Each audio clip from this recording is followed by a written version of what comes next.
여러분, 질문 하나 드릴게요. 만약 여러분이 소중한 사람에게 분명히 약속을 받았는데 그 약속이 계속 지켜지지 않는다면 어떻게 하시겠어요? 그냥 포기하고 기다리실 건가요? 아니면 직접 뭔가를 하시겠어요? 오늘 이야기에는 엄청난 억울함 속에서 스스로 살 길을 찾아 나선 한 여인이 등장합니다.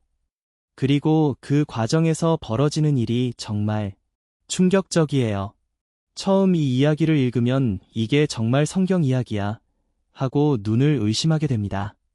하지만 이 안에는 하나님의 깊은 뜻이 담겨 있어요. 자, 오늘은 창세기 38장 유다와 다말의 이야기를 함께 들어볼게요. 먼저 오늘의 주인공을 소개할게요. 유다. 이 이름 어디서 들어보신 것 같지 않으세요? 맞아요. 유다는 야곱의 아들이에요. 야곱에게는 12아들이 있었는데 그중 넷째가 바로 유다예요. 그리고 유다의 후손들이 나중에 이스라엘에서 가장 강력한 지파, 유다 지파가 됩니다. 심지어 훗날 다윗 왕도 그리고 예수님도 유다의 핏줄에서 태어나시죠. 그런데 그 유다의 이야기가 이렇게 복잡하고 어수선한 내용을 담고 있다는 게 놀랍습니다. 성경은 위대한 인물들의 빛나는 면만 보여주지 않아요. 실수하고 잘못하고 그럼에도 하나님이 어떻게 역사하시는지를 솔직하게 담아내요. 그게 바로 성경이 수천 년이 지나도 사람들 마음에 울림을 주는 이유이기도 해요. 자, 그럼 이야기 속으로 들어가 볼게요. 장면 1 유다. 가나안 땅에서 새로운 삶을 시작하. 창세기 38장은 이렇게 시작해요. 유다가 형제들 곁을 떠나서 아둘람이라는 곳으로 내려갔어요. 여기서 잠깐, 왜 유다가 형제들 곁을 떠났을까요? 사실 38장 바로 앞 37장에서 엄청난 일이 있었어요. 유다의 동생 요셉이 형제들에게 팔려서 이집트로 끌려간 거예요. 그 일을 주도한 게 사실 유다였어요. 유다가 우리가 요셉을 죽이는 것보다 이집트 상인들에게 파는 게 낫겠다고 제안했거든요. 그 일이 있고 나서 유다가 형제들 곁을 떠난 거예요. 왜 떠났을까요? 성경은 정확히 이유를 말하지 않아요.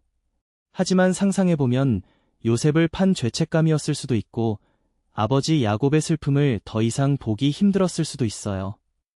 아무튼 유다는 아둘람으로 내려가서 그곳에 사는 히라라는 사람과 친구가 됐어요. 그리고 그 지역에 살던 가나안 사람 수아라는 사람의 딸을 만나 결혼을 했어요.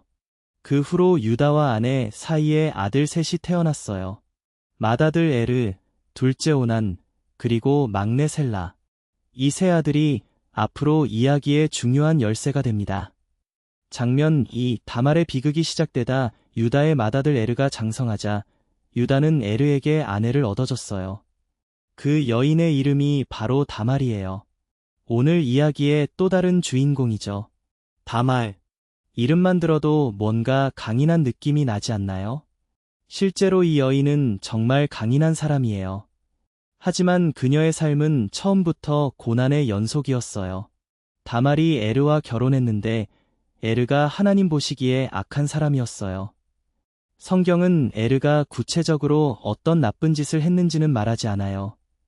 다만 하나님이 그를 죽이셨다고 간단히 기록하고 있어요. 다말은 결혼한 지 얼마 되지 않아 남편을 잃은 거예요. 아이도 없이요. 그 당시 문화에서 이건 엄청난 위기였어요. 아이가 없는 과부는 사회적으로 매우 불안한 처지였거든요. 당시에는 남편이 죽으면 재산도, 보호도 뭐 하나 남는 게 없었어요. 특히 자식이 없으면 더욱 그랬죠. 그런데 그 시대에는 이런 경우를 위한 법이 있었어요. 나중에 모세 율법에도 정식으로 기록되는 이 법을 흔히 형사취수제 또는 레위라트온이라고 불러요. 조금 어려운 말이죠? 쉽게 말하면 이런 거예요. 남편이 자식 없이 죽으면 그 남동생이 형수와 결혼해서 아이를 낳아주는 거예요. 그 아이는 죽은 형의 이름을 이어받고 형의 재산도 지키게 되는 거죠. 유다도 이 관습을 알고 있었어요. 그래서 둘째 아들 오난에게 말했어요. 내 형의 아내 다말과 결혼해서 형의 후손을 이어줘라. 오나는 다말과 결혼은 했어요. 그런데 문제가 생겼어요. 오나는 아이가 자기 자식으로 인정받지 못하고 형의 자식이 된다는 걸 알았어요. 그래서 일부러 아이가 생기지 않게 행동했어요. 아이를 낳아 형의 이름을 이어주기 싫었던 거예요. 형의 재산도 자기가 갖고 싶었을 수도 있고 그냥 형수를 진심으로 대하기 싫었을 수도 있어요. 하나님은 오난의 이 행동도 악하게 보셨어요. 오난도 하나님이 거두어 가셨어요. 다말은 이제 2번이나 남편을 잃은 거예요. 자식도 없이. 이 상황에서 얼마나 막막했을까요? 남편도 없고 아이도 없고 앞으로 어떻게 살아야 할지 아무것도 보이지 않는 상황. 하지만 다말에게는 아직 희망이 있었어요. 막내 셀라가 있었거든요. 셀라가 자라면 그와 결혼해서 아이를 낳을 수 있었으니까요. 장면 3 약속은 했지만 유다의 마음속 두려움. 유다는 2 아들을 잃고 나서 솔직히 무서워졌어요. 속으로 이런 생각을 했어요. 다말과 결혼하는 아들마다 죽는 것 같은데 셀라마저 다말한테 보냈다가 셀라도 죽으면 어떡하지? 이건 아버지 입장에서 충분히 이해할 수 있는 마음이에요. 2 아들을 연달아 잃었으니까요. 물론 2 아들이 죽은 건 다말 때문이 아니라 그들 자신의 잘못 때문이었지만 유다는 그 사실을 제대로 보지 못했던 것 같아요. 유다는 다말에게 말했어요. 셀라가 아직 어리니까 일단 내 아버지 집으로 돌아가서 기다려라. 셀라가 크면 불러줄게. 다말은 시아버지의 말을 믿고 친정으로 돌아갔어요. 과부 옷을 입고 말없이 기다렸어요. 시간이 흘렀어요. 셀라는 충분히 자랐어요. 그런데 유다에게서 아무 연락이 오지 않았어요. 다말은 기다리고 또 기다렸어요. 하지만 유다는 셀라를 다말에게 보내지 않았어요. 처음부터 보낼 생각이 없었던 거예요. 두려웠으니까요. 다말 입장에서 이게 얼마나 억울하고 답답한 상황인지 상상이 가시나요? 자기는 아무 잘못도 없는데 남편 2을 잃고 시아버지 집 며느리도 아닌 상태로 친정에서 그냥 늙어가고 있는 거잖아요. 아이도 없고 남편도 없고 미래도 없이요. 장면 4 다말의 결단. 모든 것을 건 도박. 그러던 어느 날 다말에게 소식이 들려왔어요. 유다의 아내가 죽었다는 소식이었어요. 그리고 유다가 친구 히라와 함께 딥나라는 곳으로 양털을 깎으러 올라간다는 거예요. 다말은 그 소식을 듣고 결심을 했어요. 정말 큰 결심이었어요. 다말은 과부 옷을 벗었어요. 그리고 얼굴을 가리는 너울을 쓰고 딥나로 올라가는 길목인 에나임이라는 곳에 앉아서 기다렸어요. 왜 얼굴을 가렸을까요? 다말은 시아버지 유다가 자기를 알아보지 못하게 하려던 거예요. 그리고 그 모습은 당시 거리에서 일하던 여인들의 차림새와 비슷했어요. 유다가 그 길을 지나다가 너울을 쓴 여인을 봤어요. 얼굴이 가려져 있으니 며느리 다말인 줄 몰랐겠죠. 유다는 그 여인에게 다가가서 거래를 제안했어요. 여인이 말했어요. 대가로 뭘 주실 건가요? 유다가 답했어요. 네. 새끼 염소를 줄게. 여인이 말했어요. 염소는 나중에 받을게요. 지금 당장은 담보로 도장과 끈, 그리고 지팡이를 주세요. 도장과 끈, 지팡이. 그 시대에 이것들은 그 사람의 신분을 증명하는 물건들이었어요. 요즘으로 치면 신분증이나 도장이 있는 계약서 같은 거예요. 유다는 그것들을 건네줬어요. 그리고 그 여인과 함께 했어요. 나중에 유다는 친구 히라에게 염소를 들려서 그 여인을 찾아가게 했어요. 약속한 대가를 치르고 자기가 맡긴 물건들을 되찾아오라고요. 그런데 히라가 그 장소를 아무리 찾아봐도 그 여인이 없는 거예요. 동네 사람들한테 물어봤더니 아무도 그런 여인을 못 봤다는 거예요. 히라가 돌아와서 유다에게 말했어요. 찾을 수가 없었어요. 그 동네 사람들도 그런 여자가 거기 앉아 있었다는 걸 모른대요. 유다는 찜찜했지만 어쩔 수 없다고 생각했어요. 그냥 그 여인이 가지게 둬라. 괜히 소문내다가 내 망신만 당하겠다. 장면 5. 충격적인 반전. 그로부터 3달쯤 지났어요. 누군가가 유다에게 찾아와서 이런 말을 했어요. 며느리 다말이 음란한 짓을 해서 임신을 했습니다.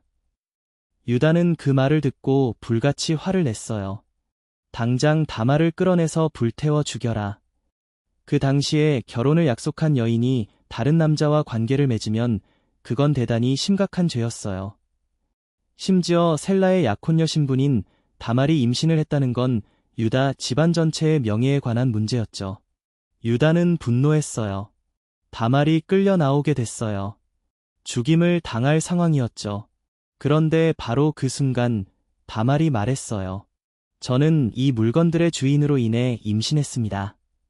그러면서 도장과 끈, 그리고 지팡이를 내밀었어요. 그러고는 덧붙였어요. 이 물건들이 누구 것인지 확인해 보십시오. 유다는 그것들을 봤어요. 그 순간 유다의 얼굴이 굳었을 거예요. 온 몸이 떨렸을 거예요. 그건 바로 자기 것이었으니까요. 도장, 끈, 지팡이, 분명히 자기 것이었어요. 석 달 전에 뒷나가는 길목에서 너울을 쓴 여인에게 담보로 맡겼던 것들이었어요. 그 너울을 쓴 여인이 다말이었던 거예요. 자기 며느리였던 거예요. 유다는 그 자리에서 입을 열었어요. 장면 6 유다의 고백, 그리고 하나님의 역사. 유다가 말했어요. 다말이 나보다 옳다. 내가 셀라를 그에게 주지 않았기 때문이다. 짧은 말이지만 이게 얼마나 대단한 고백인지 아세요? 유다는 지금 이 자리에서 자기 잘못을 인정하는 거예요. 며느리 다말에게 약속을 지키지 않은 것, 셀라를 주지 않고 다말을 방치한 것, 그게 잘못이었다고 스스로 말하는 거예요. 그리고 유다는 다말을 죽이지 않았어요. 다말은 무사히 살아남았고 다리 차서 아이를 낳게 됐어요. 그런데 쌍둥이였어요. 출산할 때 이런 일이 있었어요. 아이 하나가 손을 먼저 내밀었어요. 산파가 그 손에 빨간 실을 묶었어요. 이 아이가 먼저 나왔다 표시하려고요. 그런데 그 아이가 손을 쑥 들어갔어요. 그리고 다른 아이가 먼저 세상에 나온 거예요. 산파가 말했어요.